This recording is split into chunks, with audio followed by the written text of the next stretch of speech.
Kamusta mga tropang gaya-gaya? For today's video, gagawa ako ng kasaba puto. Ito nga pala ang mga ingredients sa paggawa ng kasaba puto. Siyempre may coconut milk, may kamuting kahoy, sugar, and mga puno string. Dahil wala ditong coconut, kaya ganyan lang guys ang aking kayang bilihin. So after nga guys, gagasgarin mo lang ang kamuting kahoy.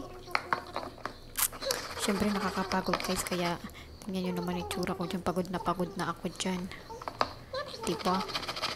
Nagre-reklamo na ako. At after mong gadgarin ay pipigaan mo siya guys. And syempre hinaluan ko na rin yan ng sugar para kaso hindi na nakita sa video. And nilagyan ko na rin yan guys ng konting gata, yung coconut milk. Tapos kung lagyan guys ng hinalo-halo ko lang. Tapos yung coconut string ay ginawa ko lang siyang palaman guys. Yung iba inilagay ko sa ibabaw. Ganyan. After guys, pakukuluin mo lang. Steam mo lang pala ng 1 hour. After 1 hour guys, ganyan itsura niya. Magiging yellow na. Yan. After 1 hour, tingnan nyo ang resulta guys. Napakaganda. The best. Wala nga lang akong video nung kinain ko guys. Pero ang sarap niyan.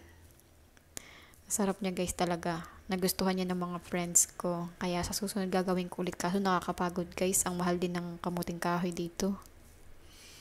Ayan. Thank you guys for watching. Babush!